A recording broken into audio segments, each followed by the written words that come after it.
ভাইয়ের আমার বন্ধুরা খেয়াল করেন, দুনিয়ার ব্যবসা করার জন্য পুঁজি লাগে, মার্কেট প্লেস লাগে, মালামাল লাগে, ক্রেতা বিক্রেতা লাগে, বিনিময় লাগে। আবার এই ব্যবসা করার জন্য এই যে পাঁচটা জিনিস, এটা এমন মৌলিক জিনিস, একটা বাদ দিলে বাকিগুলোর মূল্য থাকে না। যেমন আপনার কাছে যদি পুঁজি না থাকে, ব্যবসা হবে?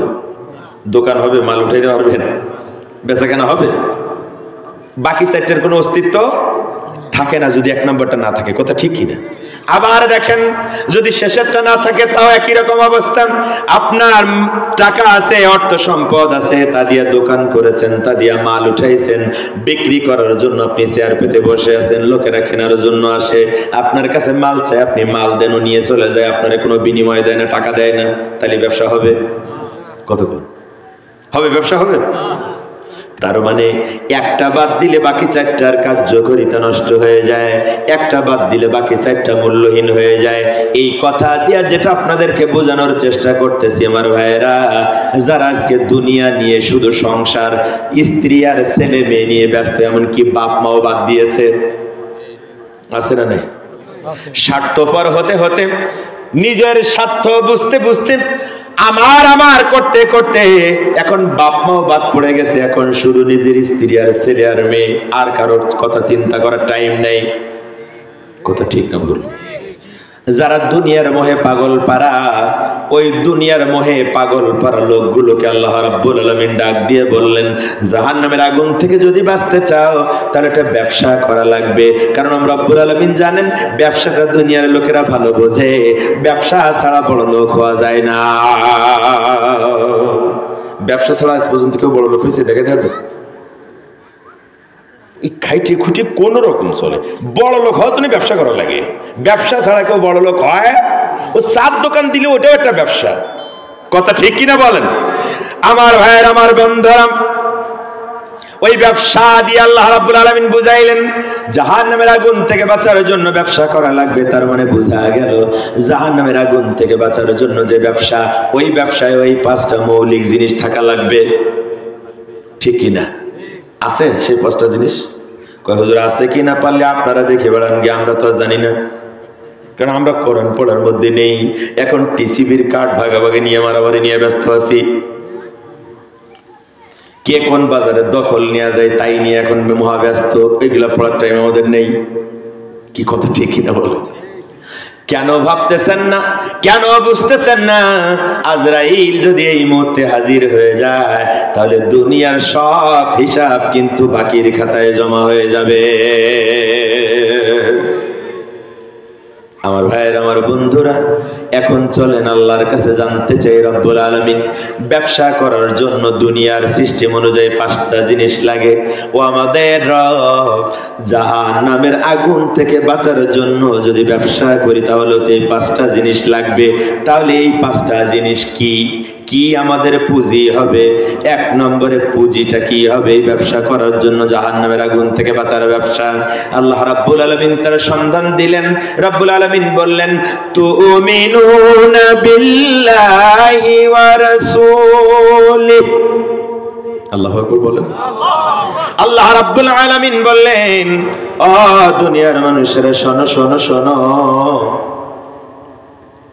জাহান্নামের আগুন থেকে বাঁচার ব্যবসা যদি করতে চাও তাহলে এই ব্যবসার পুঁজি, এই ব্যবসার মূলধন হচ্ছে আল্লাহ, আল্লাহ রাসূলের উপরে ঈমান আনো। তার মানে এই ব্যবসার মূলধন পুঁজি হচ্ছে তোমার ঈমান। কথা কি বুঝতেছেন আমার ভাইয়ের আমার বন্ধুরা? এবার খেয়াল করেন, আল্লাহ রাব্বুল আলামিন বললেন দুই নম্বরে যে জিনিসটা লাগবে, দুই নম্বরের ওই জিনিসটা হচ্ছে মার্কেট প্লেস লাগবে, দোকান লাগবে। কি লাগবে বলেন? কথা কয় না? দোকান লাগবে, মার্কেট প্লেস লাগবে। এখন কি সেই দোকান আর মার্কেট প্লেসটাই বা কি হবে? আল্লাহ রাব্বুল আলামিন বললেন, ওয়াতুজাহিদুনা ফি সাবিলিল্লাহ, আল্লাহর রাস্তায় লড়াই সংগ্রাম করো। তার মানে আল্লাহর রাস্তা, জিহাদের রাস্তা, শাহাদাতের রাস্তা হচ্ছে এই ব্যবসার মার্কেট প্লেস, দোকান। কথা মাথার মধ্যে ঢুকলো কিনা? অথচ এই সমাজের মানুষেরা জিহাদের কথা শুনলে উল্টো দিকে যায়। জিহাদের কথা যারা বলে ওদেরকে জঙ্গিবাদ বলে গালি দেয়, আছে না না? কিন্তু রব্বুল আলামিন বলেন, যদি জাহান্নামের আগুন থেকে বাঁচার ব্যবসা করো তাহলে অবশ্যই তোমাকে শাহাদাতের ময়দানে হাজির হওয়া লাগবে।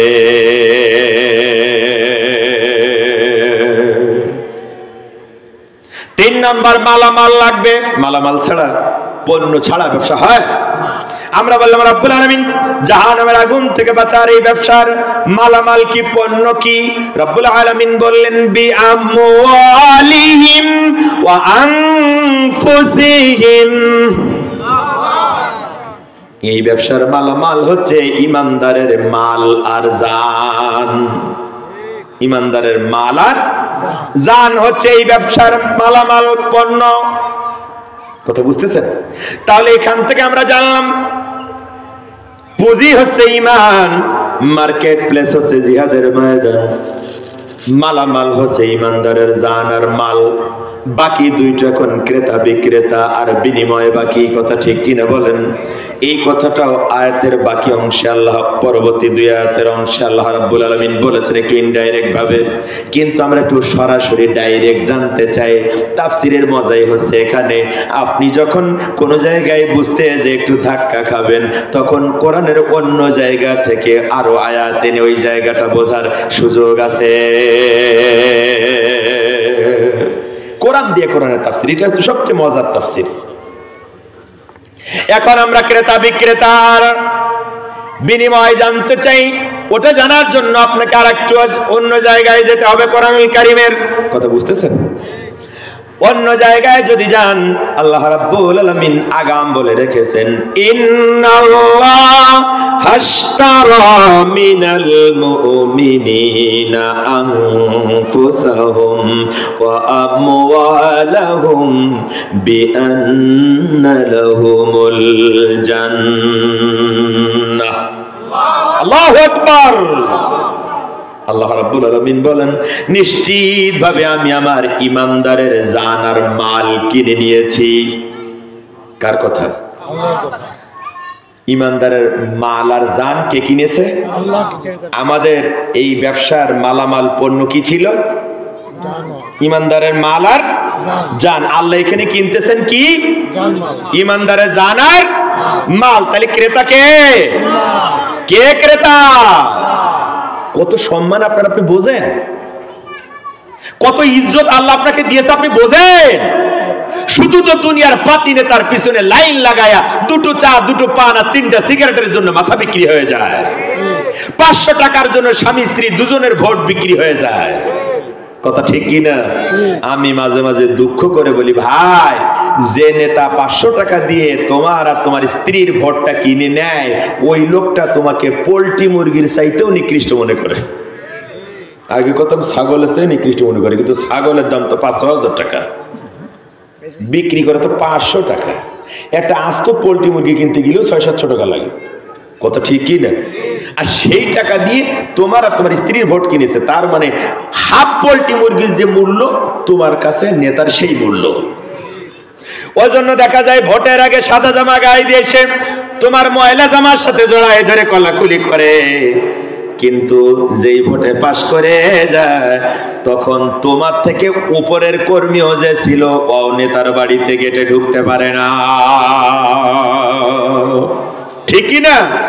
বছরের পরে বছর কি জায়গা না, পশ্চিম পালের খন্ডের রাস্তা বছরের পরে বছর হয় না, অথচ উন্নয়নের জোয়ারে সব ভেসে গেছে। কথা কর না কে রে ভাই? বছরের পরে বছর মোংলা থেকে মোরেলগঞ্জের রাস্তাটা 16 বছরেও হইল না, কিন্তু খোঁজ নিয়ে দেখেন এই রাস্তার জন্য 2-3 বার টাকা তুলে খাওয়া হয়ে গেছে। বিশ্বাস না হয় এলজিআরডি অফিসে খোঁজ নিয়ে দেখেন। আমার ভাইরা, আমার বন্ধুরা, যেই নেতা 500 টাকা দিয়ে তোমার মাথা কিনে নেয়, ও তোমাকে নিকৃষ্ট মনে করে বলে ওর কাছে যায়া কোনো দাবি করলেও তোমার মূল্য দেয় না, কারণ জানে এই লোকটা চাওয়া তো এখন অনেক বড়, এইটা না দিলেও কিচ্ছু হবে না, কারণ ভোটের সময় 500 টাকা দিলে জিত। কথা কই না? 500 টাকা যারা কিনা যায় তার জন্য আমি 5 লাখ টাকা রাস্তা দিতে যাবো কে? ওটা আমি আমার পকেটে ঢুকাইতে হবো, আমার বউ আর আমার ছেলে মেয়ে নিয়ে আমি। কথা কন না কেন? এই নেতারা এত নিকৃষ্ট হয়, এরা গু পর্যন্ত খায়। বুঝতে পারেননি? পশ্চিম পালের খন্ডের বাজারে পাবলিক টয়লেট হবে 3 লাখ টাকা বাজেট। বিভিন্ন বাজারে পাবলিক টয়লেট আছে না? সরকারের পক্ষ থেকে কিন্তু বাজেট আছে, অনেক জায়গায় হয় আর অনেক জায়গায় পুরো খেয়ে ফেলে। যে জায়গায় হয় 1 লাখ টাকা দিয়ে কোন রকম একটা বাথরুম বানায় দেয়, টয়লেট বানায় দেয়, 4-5 মাস যাওয়ার পরে পাবলিক টয়লেট কাইথই পড়ে থাকে, ওর মধ্যে কেউ যায় না।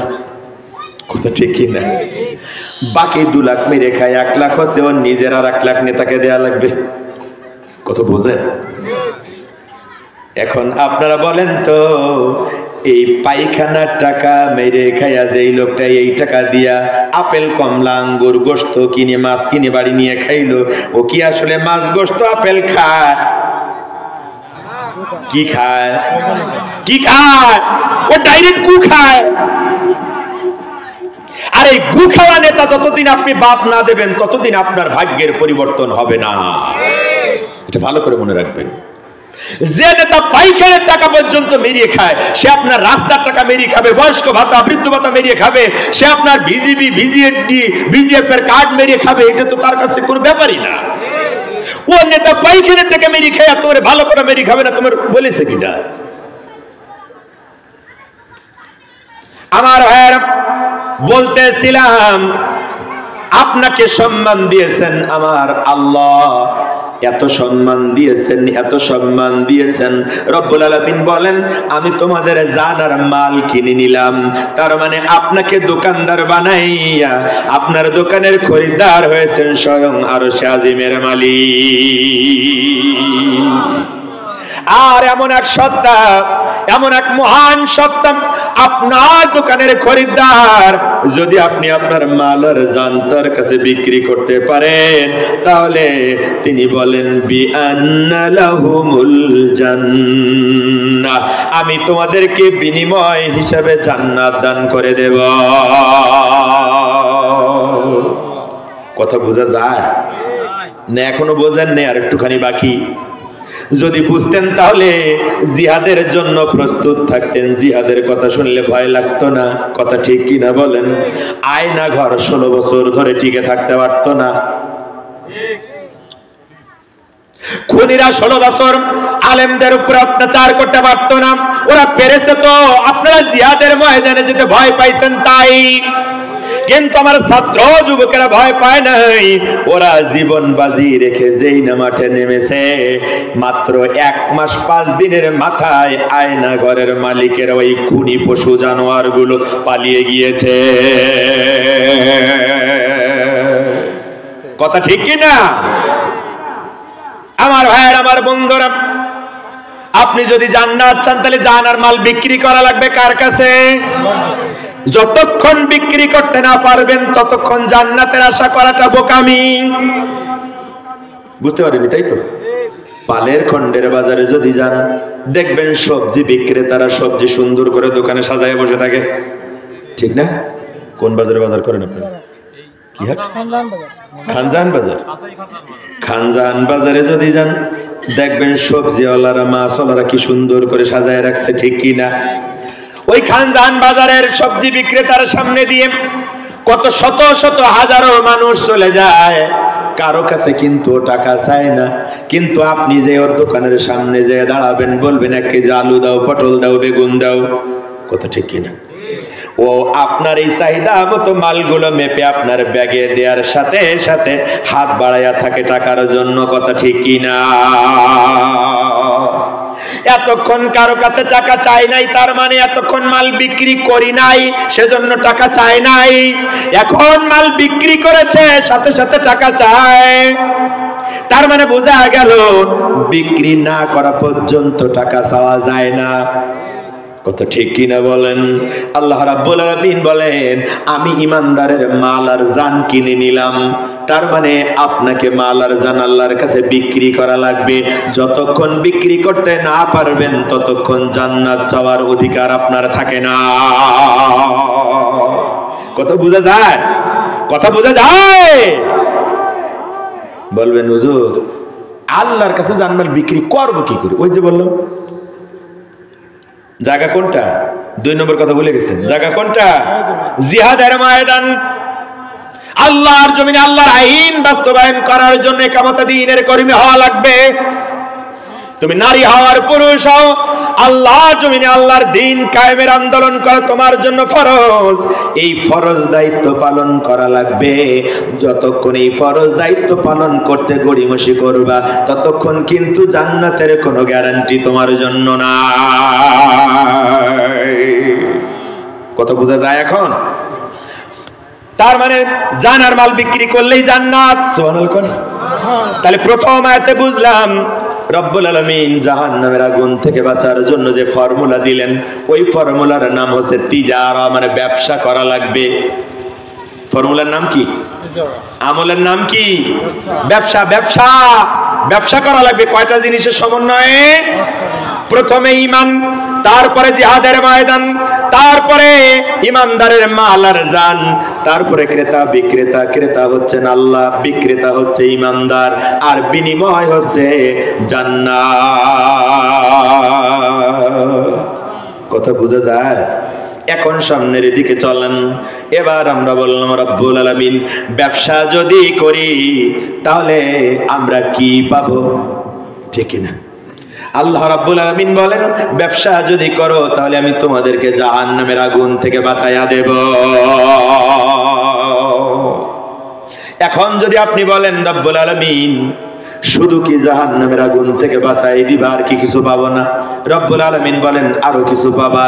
1 নম্বরে যেটা পাবা সেটা তোমাদের জীবনের গুনাহ মাফ করে দেব, তোমাদেরকে আমি জান্নাতে ঢুকিয়ে দেব, তোমাদেরকে আমি সাহায্য দান করব, তোমাদেরকে আমি বিজয় দান করব। সুবহানাল্লাহ। তার মানে মূল কাজ, আসল কাজ হচ্ছে জাহান্নামের আগুন থেকে বাঁচার ব্যবসা করা লাগবে। যদি ব্যবসা করেন তাহলে আল্লাহ বলেন আমি শুধু জাহান্নামের আগুন থেকে বাঁচাবো না, আরো 4টা আছে যা তোমরা চাও খুব বেশি, ওইগুলো আমি বোনাস হিসাবে দেব, ফাও দেব। বুঝতে পারেন এই কথা? আর বাবাজিরা বলেন আপনারা যখন 20 বছর আগে তেল কিনতেন ওই খানজানালি বাজারে যায়, খানজানালি বলেন না, খানজানাল বাজারে যায় যখন আপনারা ওই তেল কিনতেন তখন ওই টিনের কৌটায় করে মেপে দিত না, 1 পা 1 সের। তো এই দোকানদার তেল দেওয়ার পরে একটু বেশি দিত না? ওটার কি কন? ওরে সেটাই এখন কন, ওই সময় কি করতেন? ওটারে ফাও। ওটা কি করতেন? ফাও।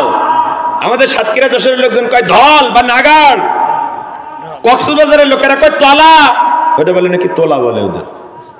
কত জায়গায় যে কত ভাষা শিখলাম রে ভাই। আমি বললাম বুঝলি হয়েছে, আপনারা কেউ কন তোলা, কেউ বলেন নাগার, কেউ বলেন ধল, কেউ বলেন ফাও, আমাদের আধুনিক ছেলেপেলেরা বলে বোনাস। ঠিক কি না? এখন একদিন হলো এমনটা, আপনার স্ত্রী মাছ ভাজতে ছিল, এখন হঠাৎ করে তেল ফুরিয়ে গেছে মাছ কড়াইয়ের উপরে। এখন আপনারা ডাক দিয়ে খোকার আব্বা তাড়াতাড়ি আসে। আপনি আসছেন তাড়াতাড়ি তেল নিয়ে আসো মার দোকান থেকে, নাইলে মাছ ভাজা খাওয়া আজকে আর কপালে জুটবে না। আপনি বোতল নিয়ে দিচ্ছেন দৌড় যায়, দোকানদার ভাই আমি 1 সের তেল নিলে তুমি যেটুকুন ফাও দিতে, ধল দিতে, বোনাস যেটুকুন দিতে ওইটুকুন আগে দাও, মাছ ভাজি খেয়ে আসি তারপরে 1 সের নেব। দেবে? হাসতেছেন, এই কথাটা বোঝেন একটু। দেবে না? হাসছেন কেন? কারণ এই কথা যে বলে সে হাসির পাত্র, আসলে সে পাগল। পাগল না হলে এই কথা সে বলতো না। কথা ঠিক কি না? তো সেই পাগলামি আপনার ভিতরেও তো আছে, সেটা কেন বুঝতেছেন না? আপনিও তো আসল জায়গায় নেই। আসল না নিয়ে ভাও চাইলে পরে দেয় না, দেয়ার নিয়মও না কেউ চায়ও না। কথা বলেন ঠিক কি না? আপনি যদি এইরকম যায়, যদি সেফাতুল্লাহ ভাই না, সেফাতুল্লাহ ভাই ধরেন দোকানদার, আপনি যে যদি এরকম বলেন যে ভাই ফাওটুকুন আগে দাও, ও লোকের মেজাজ সম্পর্কে যেহেতু আপনাদের ধারণা আছে, শুধু কি না বলবেন ওর সাথে আরো কিছু হবে? কথা কই না, গলা ধাক্কা দুইটা দিয়ে তারপরে বলবে বেটা ফাজলামি করে জায়গা খুঁজে পাও না, তোমার আসলের খবর নেই, তুমি এত ভাও নিতে, থাপড়া কান গরম করে ফেলবো, বিয়াদব বেরো এখান থেকে। বলবে না বলবে না? কথা বলেন। আপনাদের আমাদের কপালেও ফেরেশতার থাপ্পড় জুটে যাওয়ার সম্ভাবনা কিন্তু আছে। কেন? কারণ হচ্ছে আসল জিনিস হচ্ছে জাহান্নামের আগুন থেকে বাঁচার ব্যবসা। এই ব্যবসা যদি করেন, আল্লাহ কয় আমি বোনাস হিসাবে জীবনের গুনাহ মাফ করে দেব, জান্নাত দেব, সাহায্য দেব, বিজয় দেব। এখন একটু চিন্তা করে বলেন তো, যদি একটা ব্যবসা করেন তাহলে আল্লাহ জাহান্নামের আগুন থেকে বাঁচায় দেবে, গুনাহ মাফ করে দেবে, জান্নাতে ঢুকিয়ে দেবে, সাহায্য দেবে, বিজয় দেবে। এখন এই পাঁচটা যদি কেউ পেয়ে যায়, ওর জীবনে কি আর কিছুর দরকার আছে নাকি? আর কিছু বাদ পড়েছে আপনার জীবন থেকে? মৌলিক যত চাওয়া সব এটার ভিতরে আছে। আপনি তো সকল ক্ষেত্রে আল্লাহ সাহায্য চান, বিজয় চান, জাহান্নামের আগুন থেকে বাঁচতে চান, গুনাহ মাফ চান, জান্নাত চান, এটাই তো আপনারা চাওয়া। কথা ঠিক কি না? আজকের আলোচনা একটা পূর্ণাঙ্গ প্যাকেজ, সুন্দর একটা প্যাকেজ আল্লাহ রাব্বুল আলামিন 4টা আয়াতের মাধ্যমে আপনার সামনে উপস্থাপন করেছেন। সূরাতুস সফ 61 নম্বর সূরার 10 থেকে 13 নম্বর আয়াতে। কিন্তু কপাল পোড়া মুসলমানেরা, ইমাম সাহেব মাঝে মাঝে আয়াত তেলাওয়াত করে, ইমামও বোঝে না যে আমি কি বললাম, মুসল্লিরাও পিছনে দাঁড়ায় শোনে কিন্তু বোঝে না যে ইমাম কি বুঝাইতে চাইলো। ওজন্য ভাগ্যের পরিবর্তন হচ্ছে না। আমার ভাইরা, আসল কাজ জাহান্নামের আগুন থেকে বাঁচা।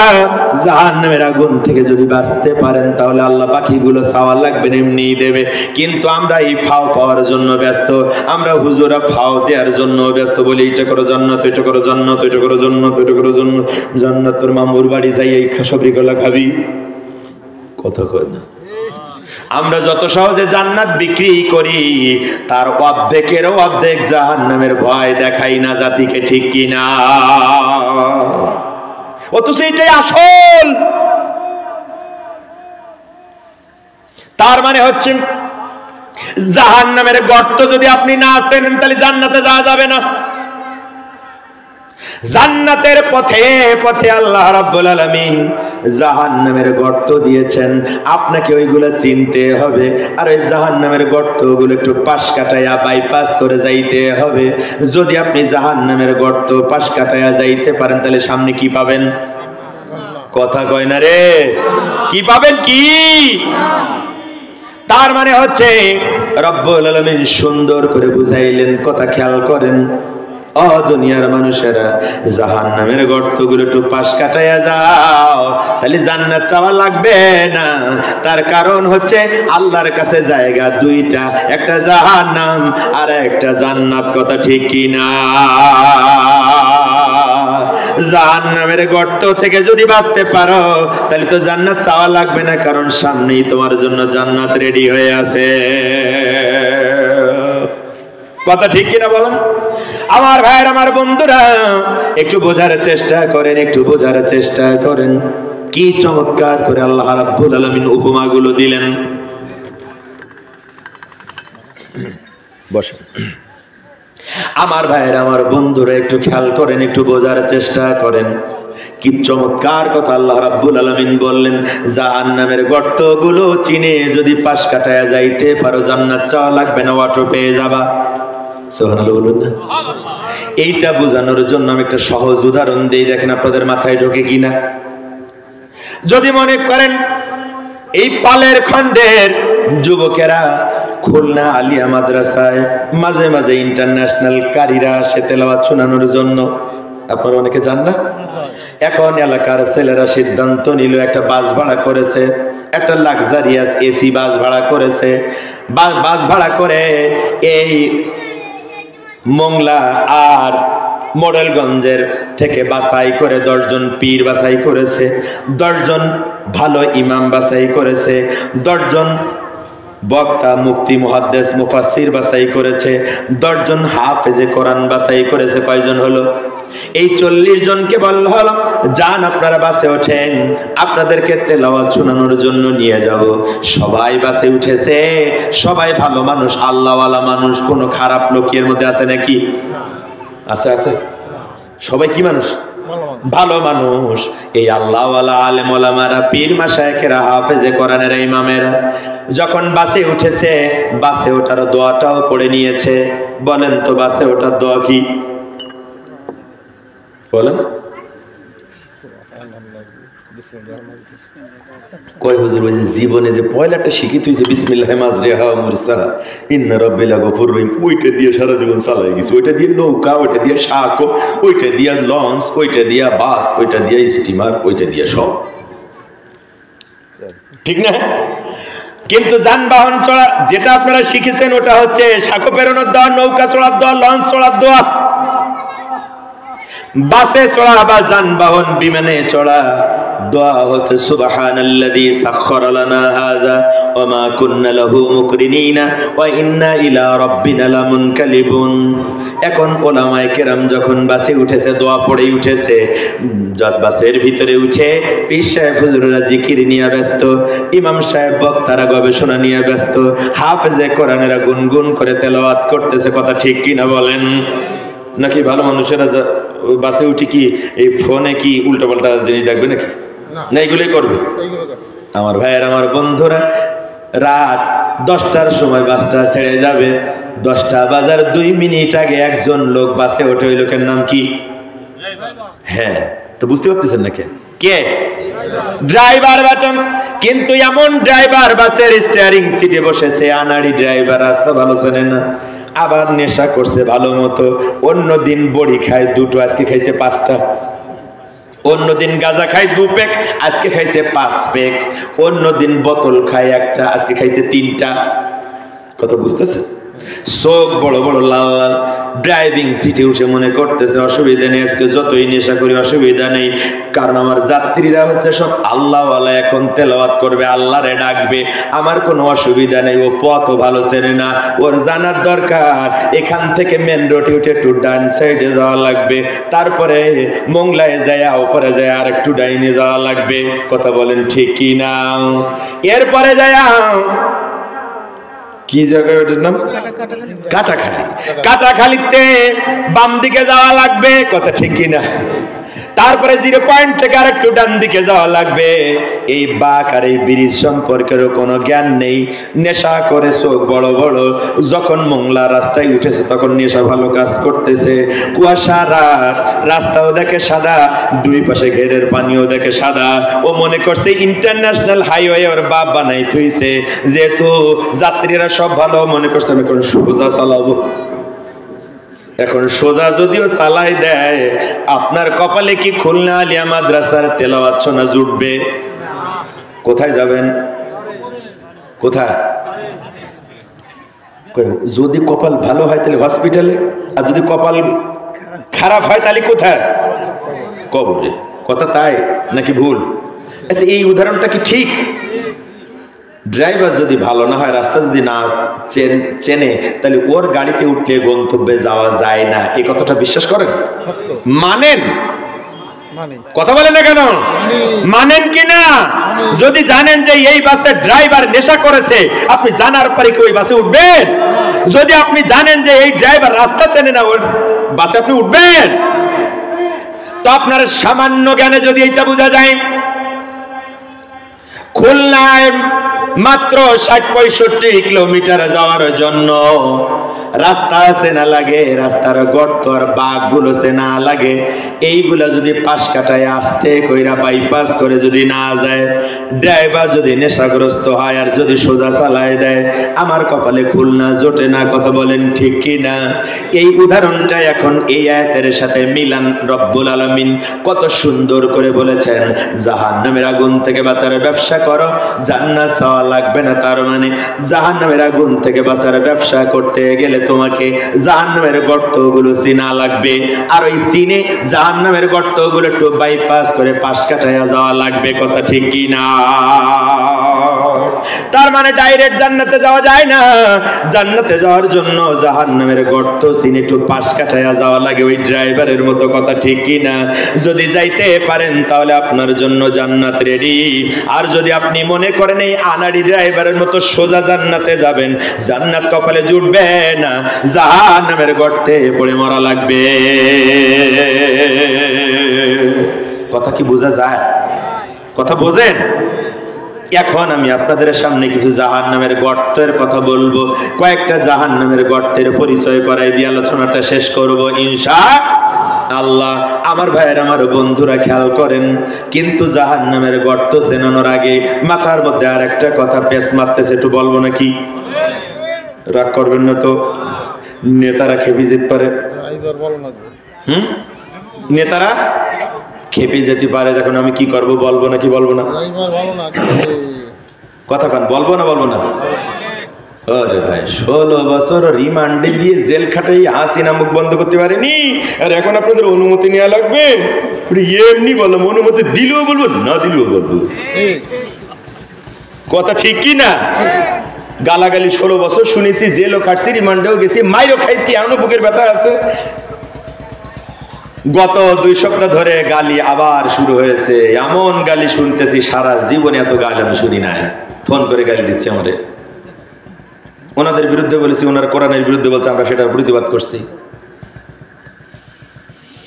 আমার ভাইয়ের, আমার বন্ধুরা, এখনকার কথা চুকুন আপনাদের সাধারণ মানুষের জন্য না, বাসের ওই যে যাত্রী, পীর সাহেব, হুজুর, আলেম সাহেব, ইমাম সাহেব, বক্তা সাহেব আর হাফেজ সাহেব যারা বাসে উঠেছিল, যাদের কপালে খুলনা জোটে নেই, ওই বাছাই করা ভালো মানুষদের জন্য এখনকার এই 2 মিনিটের আলোচনা একটু খেয়াল করবেন।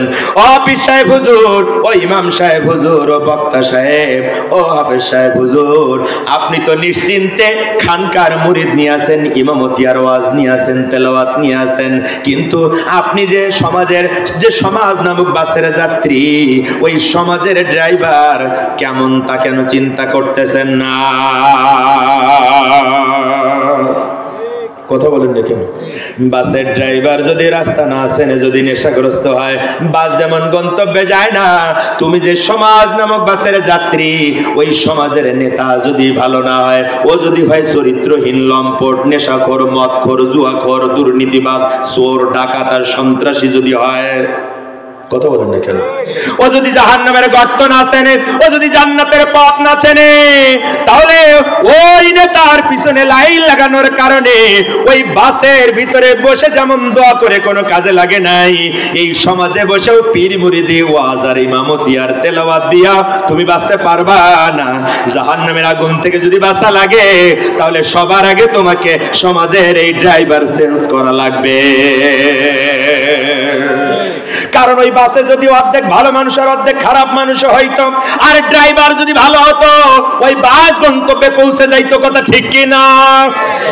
সমাজে যদি কিছু খারাপ মানুষও থাকে আর যদি কিছু ভালো মানুষ থাকে, কিন্তু সমাজের পরিচালক যারা হবে, সমাজের নেতা যারা হবে, যাদের নেতৃত্বে সমাজ চলবে, ওই নেতারা, ওই ড্রাইভার যদি ভালো হয়, তাহলে খারাপ ভালো মিলাইয়া জান্নাতে চলে যেতে পারবেন।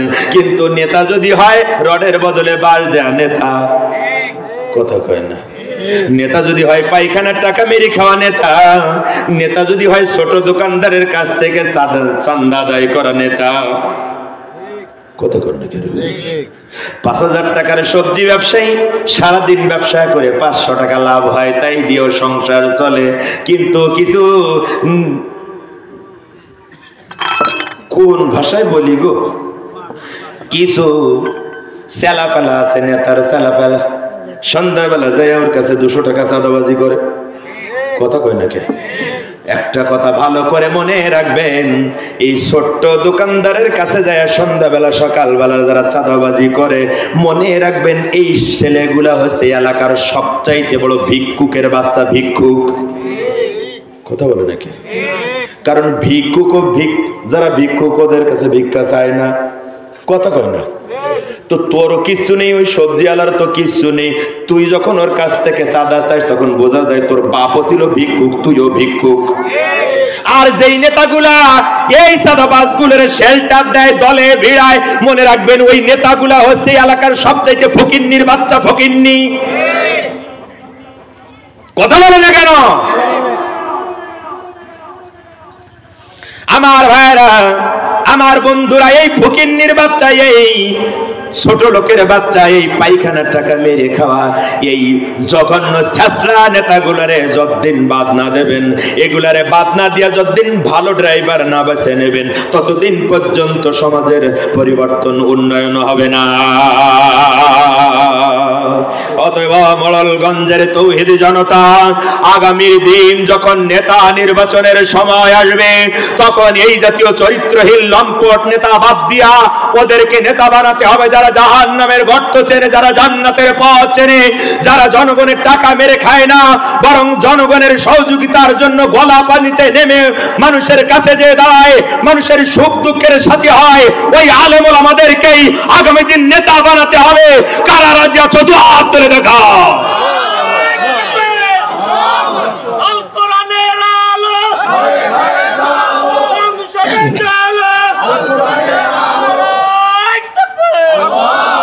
কথা কি বোঝা যায়? অতএব সমাজ নামক বাসের যাত্রী হইয়া যদি সমাজের নেতা, যদি সমাজের ড্রাইভার পরিবর্তনের চিন্তা না করে শুধু পীর মুরিদি, মসজিদ, মাদ্রাসা, তেলাওয়াত আর ওয়াজ নিয়ে ব্যস্ত থাকেন, তাহলে অবশ্যই ওই ড্রাইভারের মতো কিন্তু জাহান্নামের গর্তে পড়ে মরা লাগবে। অতএব বি কেয়ারফুল, সাবধান। যতই গায়ের মধ্যে জ্বালা হোক, ফর্মুলা কিন্তু এটাই। কথা বলেন না কেন?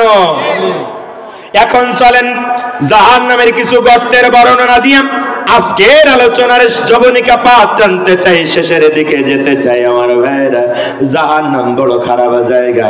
আল্লাহ রাব্বুল আলামিন বারবার জাহান্নামের আগুন থেকে বাঁচার জন্য বলেছেন। কারণ রব্বুল আলামিন বাবা মায়ের চাইতে, বাবা মা সন্তানকে যত ভালোবাসে, আমার রব্বুল আলামিন তার বান্দাদেরকে তার থেকেও বেশি ভালোবাসেন। ওজন্য বারবার বলেছেন জাহান্নামের আগুনকে ভয় পাও, জাহান্নামের আগুন থেকে বাঁচো। আল্লাহ রাব্বুল আলামিন তাই বলেন, ফাত্তাকুন নারাল্লাতী ওয়াকুদুহান নাসু ওয়াল হিজারা উইদ্দাত লিল কাফিরিন।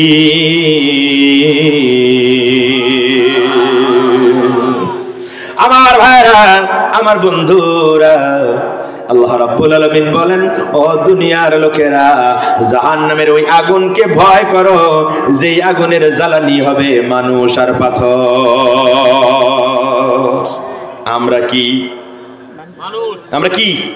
তাহলে জাহান্নামের জ্বালানি হওয়ার ভয় আছে না নাই? কথা বলেন না কেন?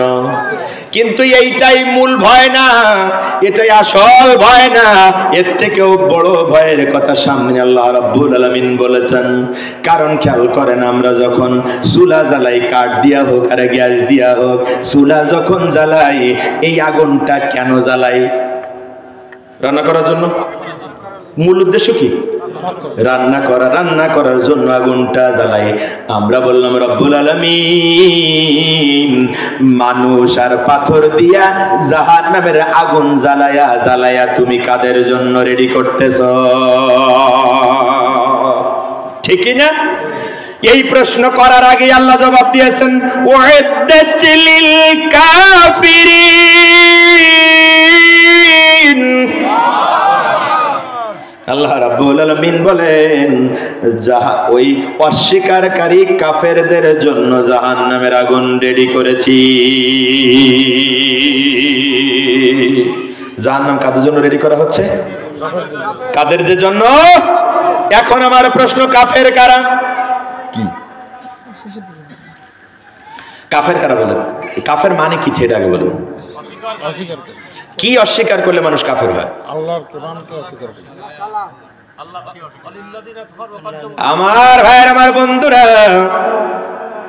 আপনারা প্রথম জবাব দিয়েছেন আল্লাহকে অস্বীকার করলে মানুষ কাফের হয়, কথা ঠিক, কিন্তু আরো কিছু আছে যা অস্বীকার করলেও মানুষ এর থেকে বড় কাফের হয়। যেমন আপনারা যেটা বলেছেন ওই কথা আল্লাহ রাব্বুল আলামিন কোরআনুল কারীমে বলেছেন।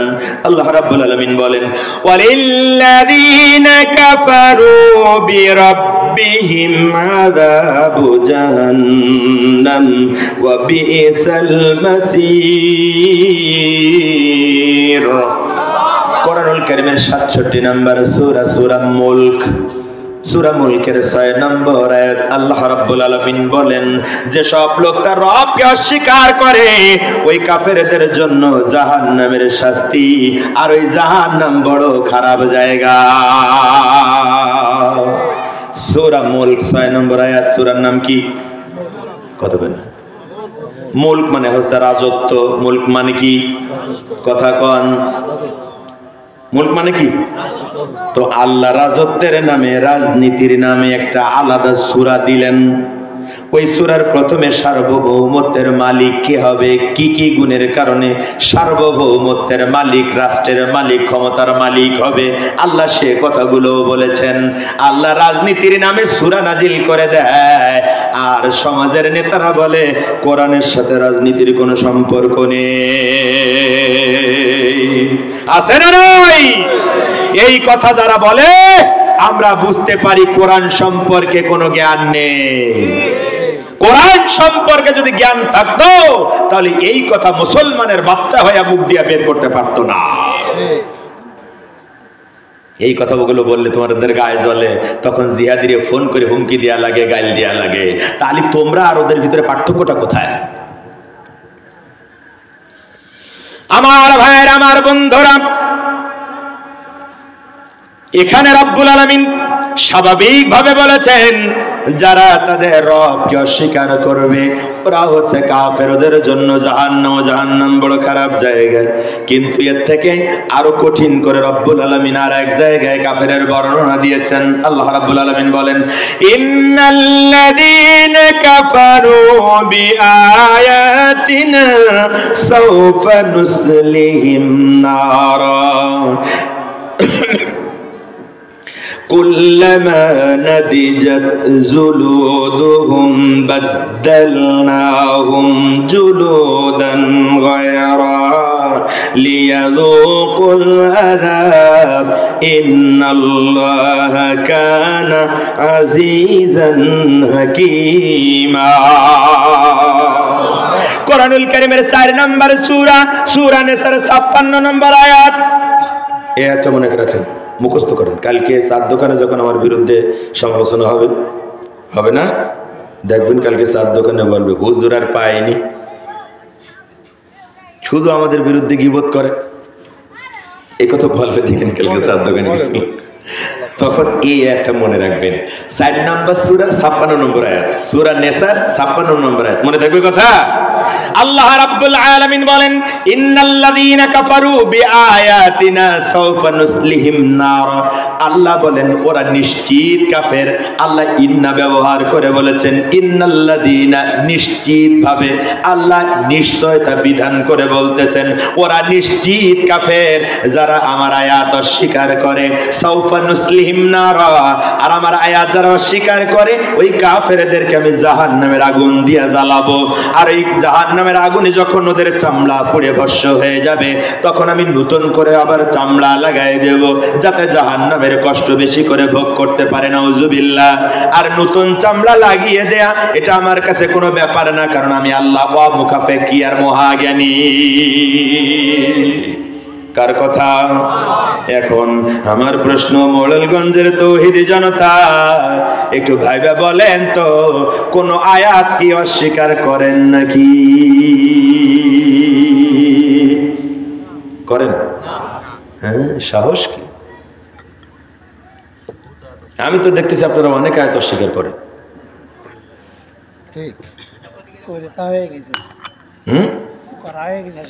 হ্যাঁ, ওই যে দেখছেন মুরব্বীরা বলছে করে না, করা হয়ে গেছে অলরেডি। তার মানে ওনারা বুঝে ফেলাইছেন আমি কি বলতে চাই। আপনারা বোঝেন নাই, কারণ এভাবে ভাবা হয়নি কোনোদিন। জাহান্নামের আগুন থেকে যে আগে বাঁচতে হবে তারপরে যে জান্নাতের আশা করতে হবে, এই কথাটাই মাথার মধ্যে ঢুকিনি এতদিন। আমার ভাইয়ের, আমার বন্ধুরা, আমরা সহজে জান্নাত কেনার ধান্দায় থাকি। মসজিদে দান করলে জান্নাত, অমুক জায়গায় দান করলে জান্নাত, হুজুর দোয়া করে দেয় গোষ্ঠী সুদ্ধা। ও টাকা সুদের টাকা না ঘুষের টাকা না জনগণের ফাঁকি দেওয়া টাকা না বোনের টাকা মেরে খাওয়া না মেয়েকে ঠকানো টাকা, ওই কথা ইমাম সাহেব একবারও বলে না, ও শুনতেও রাজি না। শুধু মসজিদে টাইলস লাগালে ওর জন্য দোয়া করে দেয়, মান বানা মাসাজিদাল্লাহি বানাল্লাহু বাইতান ফিল জান্নাহ, যে লোক মসজিদ বানায় ওর জন্য আমার রব্বুল আলামিন জান্নাতে ঘর বানায়া দেয়। আর ব্যবসায়িক লোকটা বোঝে সারা জীবন বোনের জমি মেরে খাইলাম, বাপের হাতে টিকসই লাগায়। বাপ যখন প্যারালাইজ হয়ে গেছে, এখন আর জোর করতে পারে না, বোঝেও না। রাতের বেলা দলিল ঠিক করে আই না, আমি আর আমার স্ত্রী মিলে বাপের হাতে কালি লাগায় টিপসই মেরে বোনের জমি আর ভাইয়ের জমি ফাঁকি দিয়ে খাইছি। কথা কয় না। হজে যাওয়ার সময় জমি জায়গা যা ছিল সব ছেলের নামে লিখে দিয়ে মেয়েরে ঠকাইছি, আছে না নাই? সারা জীবন রাস্তার রড বালু ইট আর বাথরুমের টাকা মেরে খাইছি। কথা বলে না কে? সব আকাম কুকাম করা টাকা। হজ করে এসে যখন মসজিদে নামাজ পড়তে যায় কপালে ব্যথা লাগে। ইমাম সাহেব ব্যথা লাগে কেন? কয় আমার মসজিদে এখনো টাইস হয়নি, ঢালাই দিয়ে ফেলে রাখছি, তাই মাথায় ব্যথা লেগেছে। কয় কেন? কয় টাকা নাই, আমি ওয়াজ করেছি এই মানুষদের কাছে যে যে ব্যক্তি মসজিদ বানায় আল্লাহ তার জন্য জান্নাতে ঘর বানায় দেয়, কিন্তু এদের টাকা নেই, যা কিছু দিয়েছিল তা দিয়ে ওয়াল দিয়েছি, ছাদ দিয়েছি, ঢালাই দিয়ে ফেলে রাখছি, এখন টাইলস লাগানো হয় নাই, তাই আপনার কপালে ব্যথা লেগেছে। কথা বুঝেন না? তখন নতুন হাজী সাহেব তো ব্যবসায়ী মানুষ, কয় হুজুর আপনি কি বললেন? কয় কোনটা? কই আল্লাহ যে জান্নাত দেবে। কয় হ্যাঁ, আল্লাহ রাসূলের হাদিস, যেই ব্যক্তি মসজিদ বানায় আল্লাহ তার জন্য জান্নাতে ঘর বানায়া দেয়। ব্যবসায়িক লোকটা চিন্তা করে ইমাম সাহেব এত সহজে আমারে জান্নাত বিক্রি করে, আর আমি যদি এই জান্নাত কিনে বাড়ি না যাই তাহলে আমি যে ব্যবসায়ী তার তো প্রমাণ পাওয়া যায় না। বলে ইমাম সাহেব কত টাকা লাগবে? ইমাম সাহেব তো মিলাদ পড়ার ইমামতি করে ছাড়া দুনিয়ার আর কোনো খবর রাখে না। বলবেন হুজুর আপনারা আপনাদের বিরুদ্ধে বলছেন? হ্যাঁ বলছি, কারণ এই ইমামতি করার জন্য আপনারা কেউ আলেম হইতে বলে নাই। ইমামতি করা ফরজ না ওয়াজিব না? ইমামতি করা ফরজ না ওয়াজিব? কিচ্ছু না। তাহলে কি পড়াবে? কেটা পড়াবে? যারা নামাজে যাবে ওদের মধ্যে যে যোগ্য সেই ইমাম হবে। আপনারা সব অযোগ্য, তাই বাধ্য হয়ে একজন ইমাম রাখতে হয়েছে। কিন্তু ইমাম হিসেবে তো রাখেন নাই, রাখিছেন গোলাম হিসাবে। সভাপতি যা বলে, সেক্রেটারি যা বলে, ওর বাইরে যাওয়ার ক্ষমতা ইমাম সাহেবের নাই। এটা ইমামতি না, এটা গোলামতি। এইটা করা আলেমদের জন্য বৈধ নয়, বৈধ নয়, বৈধ নয়। আলেম মান আলেম জ্ঞানী, সে সব সমাজের নেতা, সে মসজিদের নেতা হবে, সমাজের নেতা হবে। বলবেন হুজুর মসজিদ বানাই দিলে জান্নাত দেবে আল্লাহ, এই কথাই তো আপনারা ওয়াজ করে, আমরা তো তাই শুনে আসছি। এতে আবার নতুন কি হইল?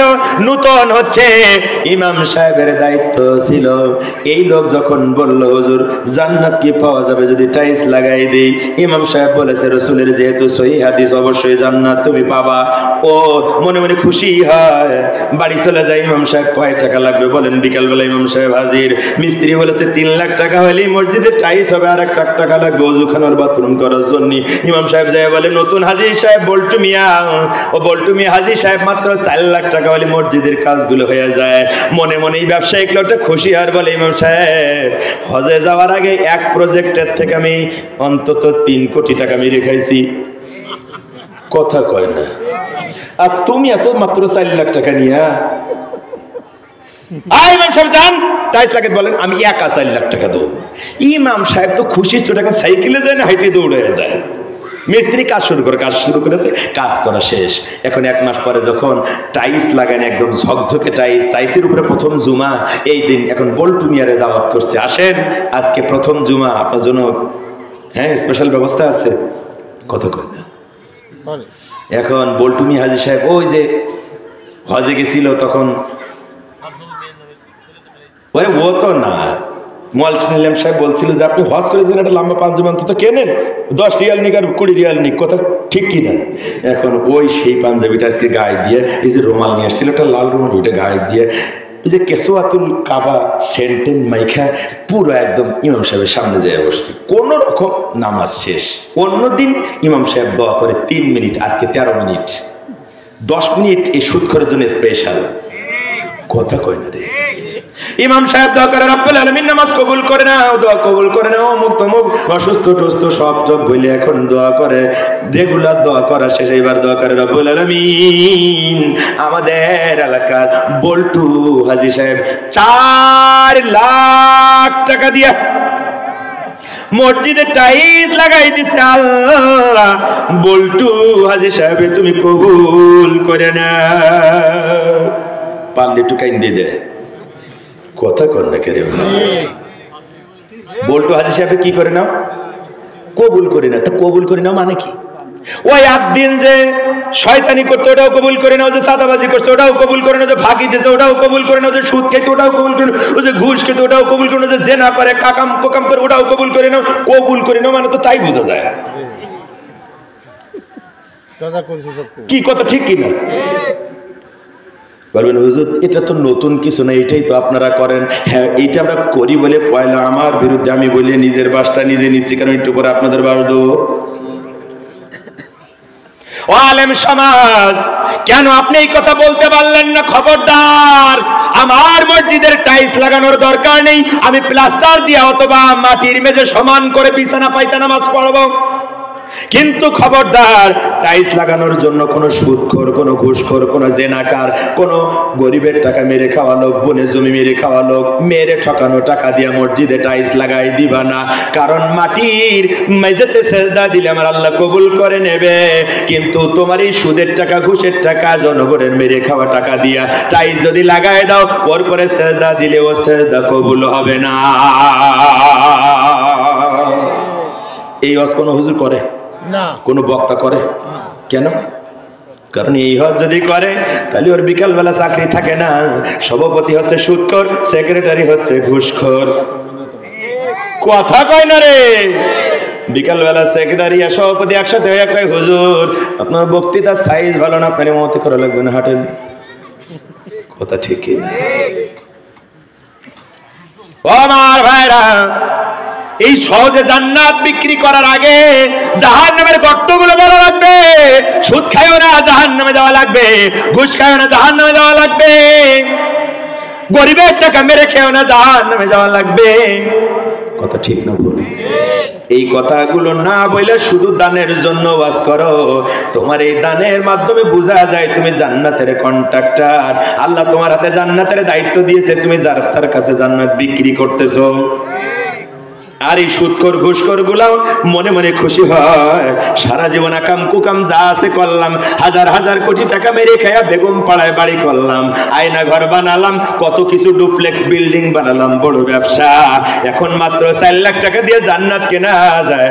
আমি তো 1 বছরে 400 কোটি টাকার বেশি মেরিয়ে খাই, তো প্রত্যেক বছর যদি 4 লাখ টাকা দিয়ে একটা করে জান্নাত কিনি, তাহলে তো হুজুরা জান্নাত তোমার কাছে বেশি পারবে না। কথা বলেন নাকি? ওই জন্য সমাজের সবচেয়ে বড় সুদখোরটা মসজিদের সভাপতি হয়, সবচেয়ে বড় ঘুষখোরটা, সবচেয়ে বড় দুর্নীতিবাজ মসজিদের সভাপতি, সেক্রেটারি, ক্যাশিয়ার।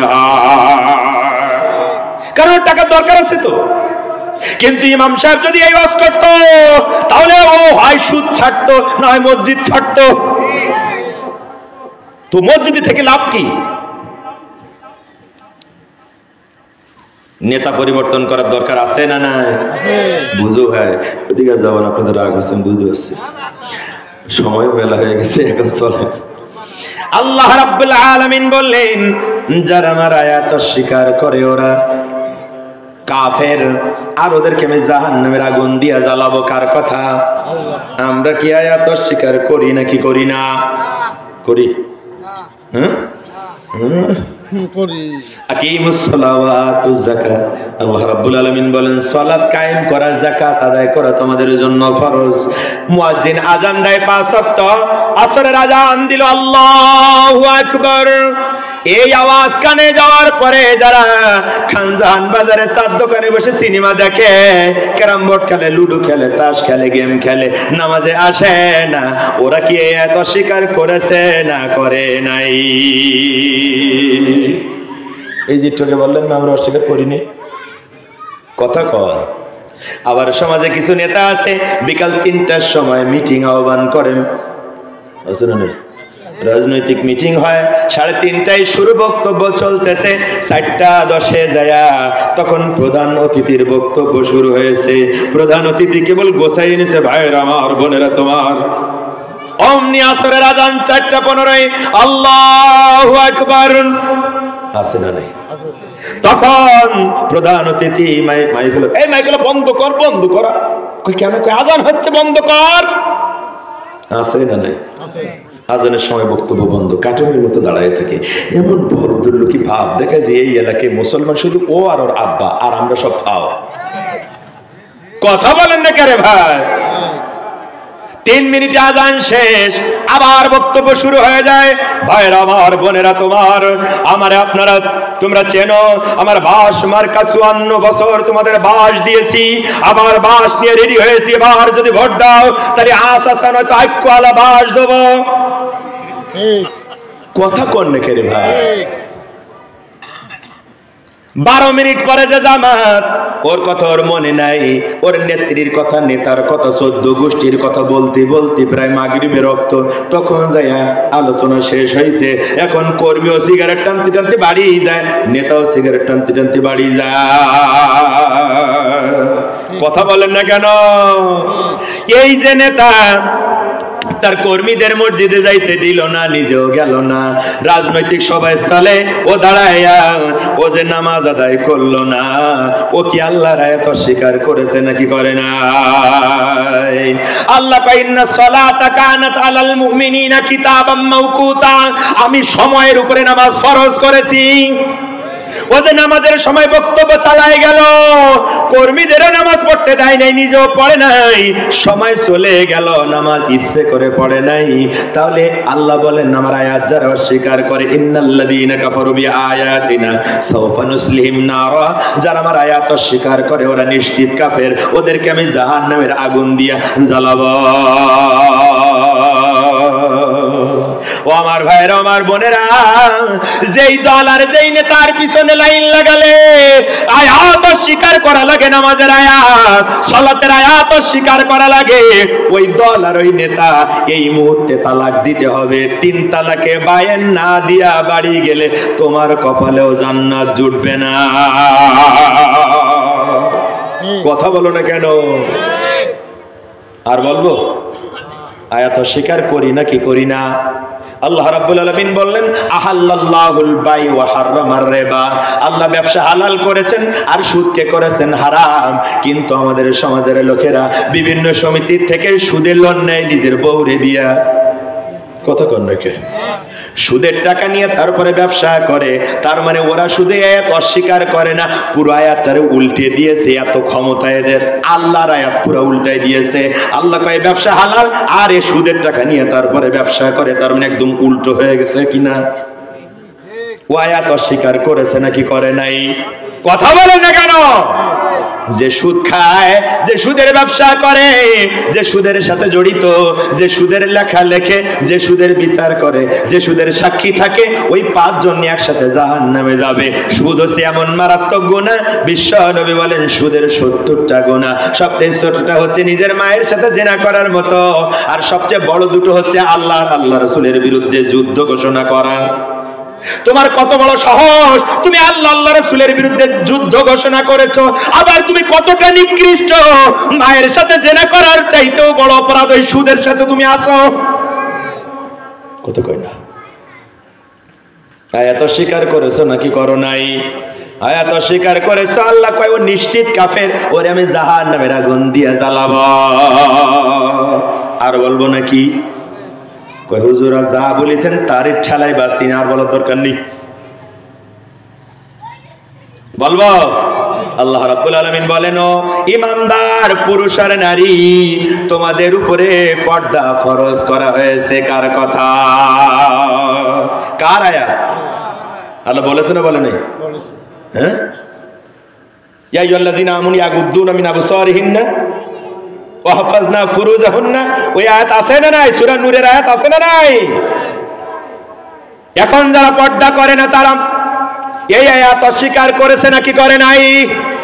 ও মায়ের জাত ও বোনের জাত, আলোচনাটা আজকে উভয়ের জন্য, কিন্তু এই জায়গায় তোমাদের জন্য একটা স্পেশাল কথা বলতে চাই, একটু খেয়াল করো। যারা কোরআন শুনতে এসেছো একটু খেয়াল করো আমার মায়ের, আমার বোনেরা।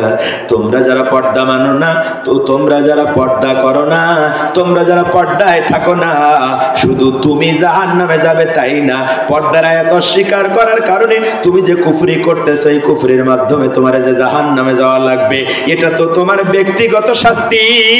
কিন্তু তোমার এই বেপর্দার কারণে তোমার সাথে আরো দুজন পুরুষ মানুষও জাহান্নামে যাবে। ওই পুরুষ মানুষেরা যদি নামাজিও হয়, রোজাদারও হয়, হাজিও হয়, তারপরও তোমার সাথে জাহান্নামে যাওয়া লাগবে। তার একজন হচ্ছে তোমার বাবা, আর একজন হচ্ছে তোমার স্বামী। বাবার উপরে ফরজ দায়িত্ব মেয়েকে পর্দায় রাখা, বাধ্য করা পর্দার জন্য। ও যে পর্দা না মানে বাড়ি থেকে বের করে দেয়া লাগবে, সম্পর্ক রাখা যাবে না।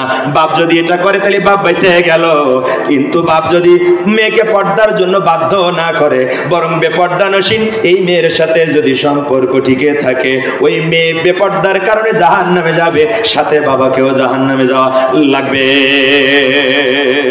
ওই স্বামীকেও জাহান্নামে যাওয়া লাগবে। যেই স্বামী তার স্ত্রীকে পর্দায় রাখে না, যেই স্বামী তার বউরে ছোটখাটো জামা কাপড় পরাইয়া বন্ধুর সামনে হাজির কইরা দেয়, এরকম কুলাঙ্গার আছে না নাই? কথা কন না কে? এইগুলা শুধু কুলাঙ্গার না, এই কোটা হচ্ছে বলদের বলদ। কারণ এই বলদেরা যখন তার বউরে সাজায়া গোছায়া বন্ধুর সামনে নিয়ে যায়, 6 মাস 1 বছর পরে বন্ধু আর বউ নিয়ে ভাইগা যায়, আছে না নাই? কথা কন না কেন? তাহলে এইগুলো বলদের বলদ ছাড়া আর কি? বউরে বন্ধুর হাতে তুলে দিতে তো বউ বন্ধু নিয়ে চলে যাবে নাকি? তোর ঘরে থাকবে নাকি বান্ধুর কথা? ও আমার বোনের, আমার মায়েরা, স্বামীর উপরে ফরজ দায়িত্ব স্ত্রীকে পর্দায় রাখা, বাধ্য করতে হবে, এমনকি শাস্তিও দেয়া লাগবে পর্দায় রাখার জন্য। তারপরেও যদি স্ত্রী পর্দায় না থাকে, তাহলে স্বামীর উপরে ইসলাম অধিকার দিয়েছে এই স্ত্রীর তালাক দিয়ে বাপের বাড়ি পাঠিয়ে দাও, এই অধিকারও দিয়েছে। কিন্তু বেপর্দানসীন স্ত্রীকে নিয়ে ঘর করা যাবে না। যদি করো তাহলে ওই স্ত্রীর সাথে তোমারও জাহান্নামে যাওয়া লাগবে। কথা বুঝে যায়? আয়াত অস্বীকার করেছ নাকি করো নাই? পর্দার আয়াত যে মানো না, তার মানে অস্বীকার করেছ। আমাদের সমাজে আরো নতুন নতুন কিছু কলেরা সৃষ্টি হয়েছে, বলবো। দাদির বয়স হচ্ছে 70 বছর 80 বছর, দাদি সুন্দর করে বোরকা পরেছে, হাত মোজা, পা মোজা, চোখও দেখা যায় না, ওই যে আগের কিন্তু ছিদ্র করা, এমনি করে শাটার ফেলানো, আছে না নাই? দাদির সাথে চলেছে হচ্ছে নাতি, নাতনি ইউনিভার্সিটিতে পড়ে, কত বুঝতেছেন? এখন বিএ পড়ে, অথবা এমএ পড়ে, অথবা অনার্সের ফার্স্ট ইয়ার সেকেন্ড ইয়ারের ছাত্রী। দাদির সাথে যায়, দাদি সুন্দর করে বোরকা দিয়ে সাইজা এখন রিক্সায় উঠেছে, রিক্সায় উঠতে যায়, দাদির পা একটু বের হয়ে গেছে। এই নাতনি তখন বোরকা তাড়াতাড়িটাই দাদির পা ঢেকে দেয়। এই বোরকা দাদির বোরকা ঢেকতে যে ওনার অন্য যে কোন জায়গায় তা কেউ জানে না। এরম আছে না নেই? কথা কয় না রে। দাদির পা যদি হেঁটু পর্যন্ত বেরিয়ে যেত, তা দাদির কোনো গুনাহ হইতো নাকি? কথা কয় না কেন? ওর বয়স 70 বছর 80 বছর, যৌবন নাই, ওর এখন পর্দা লাগে না। আর যে মেয়েটা টানতেছে ওর জন্য হচ্ছে পর্দা ফরজ। কথা ঠিকই না? ইমাম সাহেব হুজুর সভাপতির বাড়ি দাওয়াত খেয়ে কয়, সভাপতি সাহেব আপনার বাড়ি আমি খাই, লোক আমার সমালোচনা করে, আপনার মেয়েটা কলেজে যায়, ইউনিভার্সিটি যায়, ওর নাম ঠিক মতন বলাই দেয় না। কয় ইমাম সাহেব রাগ করেন না, ছোট মানুষ তো, তাই ছোট মানুষ মানে কেবল বিয়ে পড়তেছে, ছোট মানুষ ছাড়া কি? আমার মার আপনি কোনোদিন দেখেছেন চেহারা? বয়স 80 বছর, দেখেছেন কোনোদিন? না, তাও দেখিনি। বড় হলি পর্দা কর। এইরকম পাগল ছাগল আছে না নাই? কথা কন। এরা আল্লাহর আয়াত অস্বীকার করে না করে না? জাহান্নামে যাওয়া লাগবে। কোথায়? আর যাব না, এখন শেষের দিকে যাই। খেয়াল করেন আমার ভাইয়েরা, ইমাম সাহেব হুজুর জুমার দিন আলোচনা করেছে আকিমুস সালাহ ওয়া আতুজ যাকাত, সালাত কায়েম করা তোমাদের জন্য ফরজ, যাকাত আদায় করা তোমাদের জন্য ফরজ। আকিমু তোমাদের হুকুম করা হয়েছে, নির্দেশ দেওয়া হয়েছে, ফরজ করা হয়েছে। এই একই রকম শব্দ আকিমু, এই একই রকম শব্দ দিয়া পরে জুমায় ইমাম সাহেব বলে আন আকিমুদ্দিন ওয়ালা তাতাফাররাকু ফিহি। আছে না নাই? ইমাম সাহেব বলে খবরদার, গত জুমায় বলেছিলাম নামাজ ফরজ, নামাজ ফরজ, নামাজ পড়া লাগবে। সেদিন কোনো প্রতিবাদ হয়নি। যারা নামাজ পড়ে না মাথা নিচু করে শুনেছিল, রোজা যারা রাখে না মাথা নিচু করে শুনেছিল, পর্দা যারা করে না ওরাও মাথা নিচু করে শুনেছিল। কিন্তু এই জুমায় যখন একই রকম শব্দ দিয়া ইমাম সাহেব বলে আন আকিমুদ্দিন ওয়ালা তাতাফাররাকু ফিহি, আল্লাহর জমিনে আল্লাহর আইন কায়েম করা ফরজ, আর এই ফরজ দায়িত্ব পালন করতে যাইয়া পরস্পর দলাদলি বিচ্ছিন্ন হয়ে যায় না। এই কথা বলে যখন ইমাম সাহেব বলে খবরদার ও মুসল্লিরা, নামাজ রোজা হজ যাকাতের চাইতেও বড় ফরজ হচ্ছে আল্লাহর জমিনে আল্লাহর আইন কায়েম করা। কথা কয় না? তখন দ্বিতীয় লাইন থেকে সভাপতি সাহেব সিগন্যাল মারে।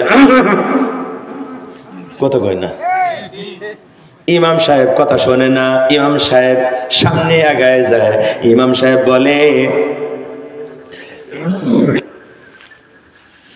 আলা লাহুল খালক ওয়াল আমর, সৃষ্টি যার, আইন চলবে তার। কার কথা? সৃষ্টি করেছেন আমার আল্লাহ, আইন চলতে হবে তার। কার কথা? ইনিল হুকমু ইন্না লিল্লাহ, আল্লাহর আইন ছাড়া অন্য কোনো আইন চলতে পারবে না। কারো বাপের আইন দিয়া, কারো স্বামীর আইন দিয়া সমাজ চালানো যাবে না। কারো বাপের আইন দিয়া, কারো স্বামীর আইন দিয়া, কারো দাদা বাবুর আইন দিয়া, কারো নিজের আইন দিয়া সমাজ চালানো যাবে না। সমাজ চালাতে হবে কোরআনের আইন দিয়া, আল্লাহর আইন দিয়া। এটা প্রত্যেক মুসলমান ইমানদারের উপরে ফরজ। সভাপতির কাশি মারায় যখন ইমাম সাবধান হয় না, দ্বিতীয় কাতারের ডান পাশে সেক্রেটারি একটু জোরে কাশি মারে। মানে কি? ইমাম সাহেব হচ্ছে না, হচ্ছে না, ঠিকই না? এই মসজিদে সিগন্যাল মারা কিছু লোক আছে, আছে। ইমাম সাহেবের রুকুতে, সেজদায় অথবা তাশাহুদে যদি একটু দেরি হয়, তাহলে পিছন দিক থেকে সিগন্যাল মারে না? আছে? কথা কয় না? আছে। এই যে ইমাম সাহেবকে সাবধান করার জন্য আপনি যে কাশিটা মারলেন, এ দিয়ে প্রমাণিত হয় আপনি সবচেয়ে বড় বেয়াদব। নেতার উপরে যদি কেউ, কোন কর্মী যদি আঙ্গুল তুলে বলে নেতা সাবধান, তাহলে ও কর্মী কি? কথা বলে না কেন? বেয়াদব।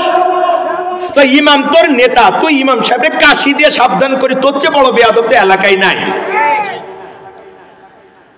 ও এমন বড় বেয়াদব, ওর নিজের খবরও নেই। ওই আল্লাহ রাসূল বলেছেন, যদি এইভাবে মুসল্লিরা কাশি মেয়েরা ইমামকে সাবধান করার জন্য যদি ইচ্ছে করে কাশি মারে, তাহলে ওর নামাজ নষ্ট হয়ে গেছে, ওর নামাজ আবার পড়া লাগবে। ফালতু কথাকার। তুমি জানো না, তাই তোমার তাশাহুদ আগে হয়ে গেছে। ইমাম সাহেব হয়তো আকর্ষণ নিয়ে, আগ্রহ নিয়ে শব্দ বুঝে পড়তেছে, আজকে হয়তো আন্তরিকতা বাড়ছে, সেজন্য একটু দেরি হচ্ছে। তো তোর বাপের কি? তুই কাশি মারার কে রে? আমার ভাইয়ের, আমার বন্ধুরা, সেক্রেটারি কাশি মারে, ইমাম তাও থামে না। ইমাম এবার আরো বলতে থাকে, আল্লাহ রাব্বুল আলামিন বলেছেন, ও দুনিয়ার লোকেরা শোনো, মুসল্লিরা শোনো, শোনো শোনো শোনো, আল্লাহ রাব্বুল আলামিন যাদেরকে ক্ষমতা দেয়, ওদের কাজ হচ্ছে চারটা। কয়টা? সূরা হজ 41 নম্বর আয়াত। কি আয়াতটা? কি? হ্যাঁ, এই যে দুই একজন জানে, মানে ওইগুলো রাজাকার, আসল রাজাকার বোঝা যায়, বাকিদের খবরও নেই। আল্লাহ রাব্বুল আলামিন বলেন, আল্লাযীনা ইম্মাক্কানাহুম ফিল আরদ আকিমুস সালাহ ওয়া আতুজ যাকাহ ওয়া আমারু বিল মা'রুফি ওয়া নাহাউ আনিল মুনকার। কার আয়াত? কথা বলেন। সূরা হজ 22 নম্বর সূরার 41 নম্বর আয়াত। আল্লাহ রাব্বুল আলামিন বলেন, যাদেরকে দুনিয়ায় যারা ক্ষমতা পেয়ে যায়, দুনিয়ায় যখন আমি কাউরে কোনো জায়গায় ক্ষমতার চেয়ারে আসমাসীন করি, ক্ষমতা পেয়ে যায়, তখন ওদের কাজ হচ্ছে 4টা। এই 4টা মূলনীতির ভিত্তিতে ওদের রাষ্ট্র চালানো লাগবে। 1 নম্বরে সালাত কায়েম করবে, 2 নম্বরে যাকাত আদায় করবে, 3 নম্বরে সৎ কাজের আদেশ দেবে, 4 নম্বরে অসৎ কাজের নিষেধ করবে। এই 4 মূলনীতির ভিত্তিতে ওদের রাষ্ট্র চালানো লাগবে। এই কথা কে বলে? রাষ্ট্র ক্ষমতা পাওয়ার পরে যারা নামাজ কায়েম করে না, যাকাত আদায় করে না, সৎ কাজের আদায় দেয় না, অসৎ কাজের বাধা দেয় না, তারা সূরা হজ্জের 41 নম্বর আয়াত অস্বীকার করেছে নাকি করে নাই?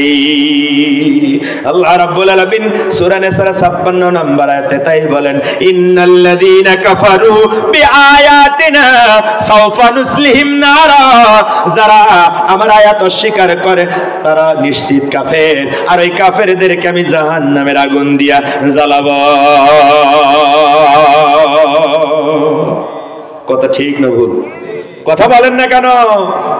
এখন আপনাদের মাথার মধ্যে কিছু চিন্তা। হুজুর এতদিন বলছিলেন ইন্নাদ-দীনা ইনদাল্লাহিল ইসলাম, ইসলাম হচ্ছে পরিপূর্ণ জীবন বিধান, আর আকিমুদ্দিন, দিন মানে হচ্ছে হাকিমউদ্দিন মানে হচ্ছে দিন কায়েম করা ফরজ। এখন এই দিন কায়েম করার অর্থ বাদ দিয়ে আজকে আইন কায়েম করার কথা কেন বললেন? কথা বলেন না, ঠিক কি না? তার কারণ হচ্ছে এই যে আমরা হুজুররা পিঠ বাঁচানোর জন্য দিনের ব্যাখ্যা তো দিন দেইনি। কথা বলেন নাকি?